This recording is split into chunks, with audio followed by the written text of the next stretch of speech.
Hello, everyone, and welcome to RHD Connect Podcast, an official podcast for the Department of Religion and Human Development here in KNUST. I am Michael Owusu Asari, and I will be your host for today's section. If you haven't subscribed to our channel, kindly subscribe by hitting on the subscribe button there below and tap on the notification bell. Today, we are very privileged to have the newly elected RHD Department President and his vice here to ask them about how the electoral processes went, what inspired them, their vision for RHD, and the future for RHD. So stay tuned as we bring to you this podcast.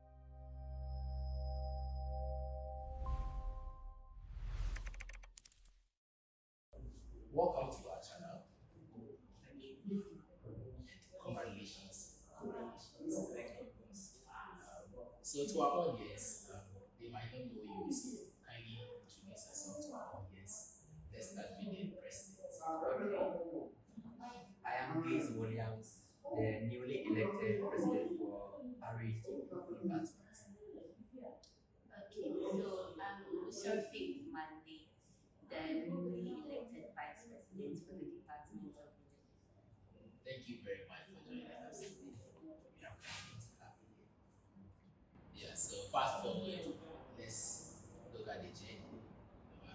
We know that you have invested in various classrooms, lecture rooms, their halls, hostels, and everything. So, how was the experience? Leadership is influence, not less, not more, by John C. Maxwell. Leadership is about what? Influence. And Zebula said, if you help people to, get what they want, they will also help you to get what you want. So all this inspired me to, stand out, also help people to achieve or get what they want. And also some of the insights, thoughts of our past presidents, and I will acknowledge him too. That's Mr. Dennis Coty. Okay. He also inspired me. That brought me to this path. Yeah. Okay, sure. So, if I'm getting it right, the inspiration actually came from some codes that you identified and you took the need for you to help people achieve their goals. That is what the person you chose to contest for the very Of course. And the whole lot. Okay, That's what I can see. Okay, that's very good. Alright, so Madam Vice, the presidents are giving all out. We want to hear from you. What actually made you decide to vice him, be his active supporter so that this mission comes to reality? Okay, so one of the reasons why I chose to support him is that his visions align very much with what I have for the department. So it was best of me to rally behind him to make his vision a reality. And yes, I also saw some problems in the department, like people would undermine religion and human development. People would talk about internship opportunities and every other problem. And I decided to step up and be the solution to the department. So that's the reason why. Okay, that's very good. So, having all these visions and then you thought that indeed it aligns with him, that is why you joined. Okay, that is very good. That's very good. So, let me ask you. We all know that these campaigns and all these electoral processes, it comes with a lot of challenges as leadership itself is very challenging. So now let's walk us through the challenges that you encountered. Was there a particular point that you thought, oh, this challenge is too much for me to do? Okay. For the challenges, you know it already. Through election campaign, it wasn't easy. You see, for you to get people genuinely to convince for them to vote for you, it wasn't easy. You see, you will go to some classes.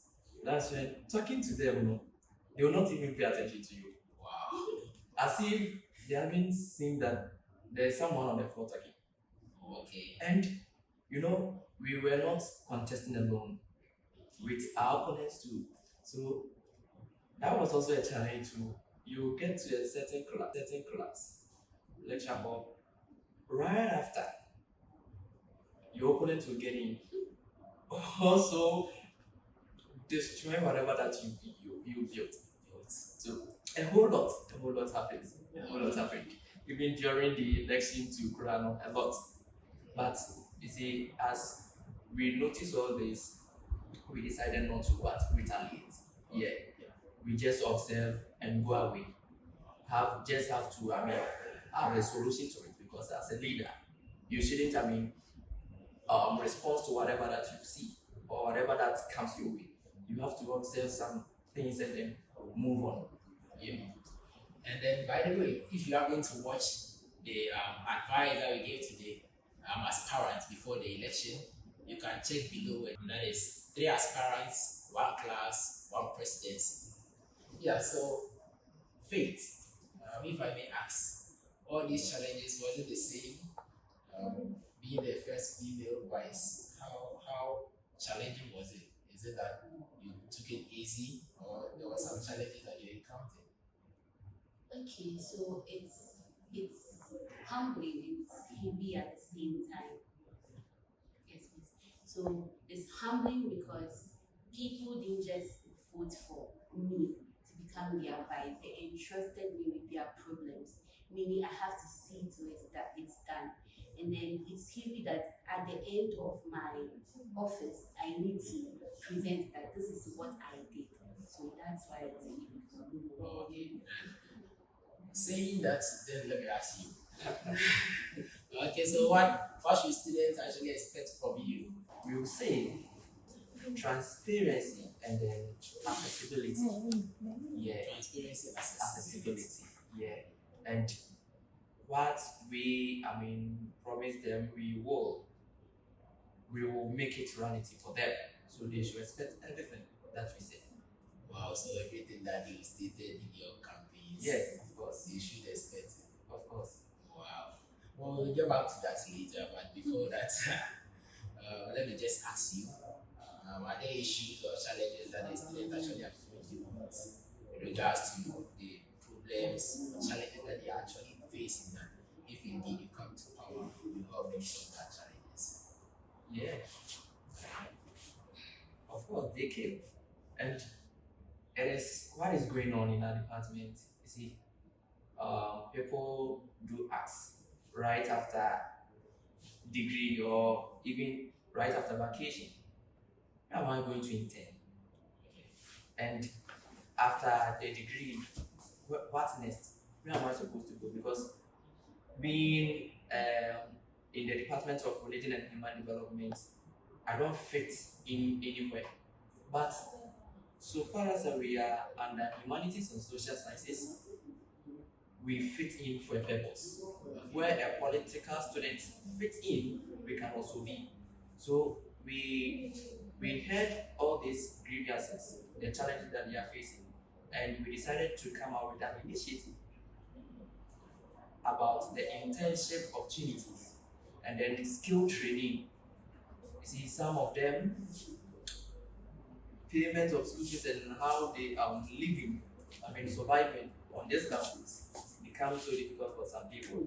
And at a point, I even saw one of students even complaining about how to pay their hostel fee. So I realized that, wow, do you have any technical training? She said no. I said, wow, but are you willing to do something like that? If you are to do something as such, you can earn something little that you depend on those stuffs. So I saw it as a need that we should come up with such initiative that the skill training and then the internship opportunities. Where right after vacation, internship will be what closer to our doorsteps. If you like to intern with some companies, it will be available for you. So are you going to lobby with the companies so that they give you offer for you to offer the students? Or how are you going to personally do it? Yeah, of course. That's how we are planning to do. And then we've talked to some of the, um, the companies and specifically some people who are also in that sector. Just recently, that was last week Saturday, we went for some career summits, leadership summits. That's when we met one of the people that we want. Yeah, we are looking forward to. Yeah, so he even gave us a chance to, connect with him so that we will also, get our initiative being accomplished. Yeah. That's good. That's good. Wow. So we will come to the policies and everything, but before that, let me just take us back to the campaign experiences. I know it wasn't that simple having three aspirants coming from the same class for the same portfolio. Um, how do you now plan to unite all these people now that you have been elected? I'm believing that there are some one or two challenges that might occur. So how do you plan to unite all these three aspirants so that your administration will not be a chaos? Um, I thank you for that question too, because it's not easy to do so. Yeah. Um, Even before then, my intention even came late. They all came before I stood up that I want to contest, because these were all part of the thing that I was considering. Yeah. Let's say Paul Amanda. Let's say It's not easy. You see, election, because we the three aspirants were from one class, it creates what division in the class. But I am there to unite. And how am I going to unite? Just as we've won the election, they have some competentness in them that they can, if they are they are given the opportunity, they can also contribute something meaningful. And if I eliminate them or avoid them, it will make me so dangerous person. Because why are you not allowing people to express or serve in the department? So these are part of what we also plan to do. That we also, appoint them into the administration. so you are planning to include them in your administration, Of course, even though they contested with you. Wow, that's yes, yeah, because that's a very good one of of you. course, That's a very good one of you. So wow, that's very great. Uniting students that challenged you, if I have to put it that way, challenged you to for their same portfolio. You are willing to advance them into service. I'm hoping that they accept this appointment and they serve in their maximum best. So let me ask you, um, all these, wow, it is very important for us to also know the vision that you guys have for the department. Because we have given you the authority to lead, and we expect something from you. So that we are not going to rely on just promises, but how you deliver the promises as stated in your campaign. our department into a body in course, that's humanities and social sciences, where voices are heard, and then where action meets accountability, and we will be empowered socially, physically, and academically. That's our mission. So vision being stated clearly.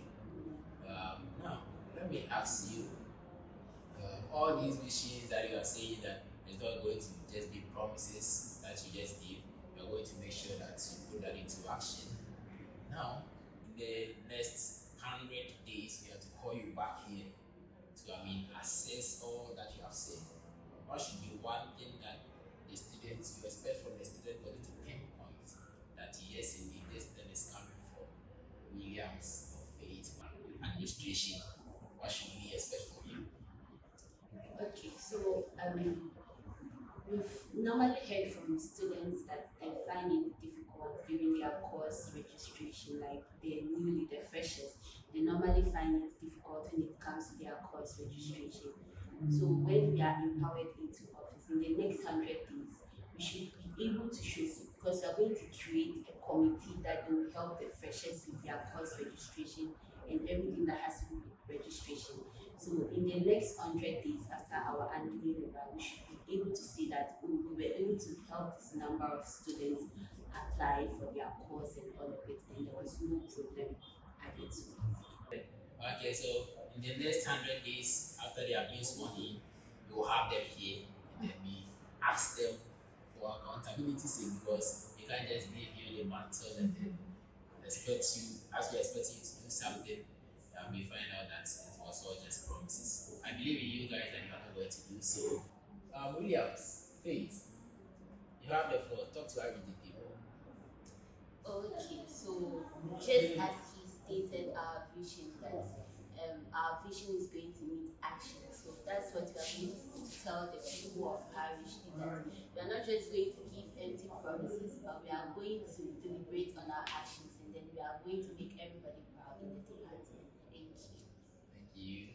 Thank you. Dear RHD people, as you supported us through this journey, we will plead to you that it shouldn't end here as the election ended, but to also still support us for everything to be successful. Together, we all build the RHD that we want. Thank you very much, Mr. Williams and Faith. So, if you enjoyed this conversation, kindly like and subscribe, as we always bring you the very best of RHD content. Thank you.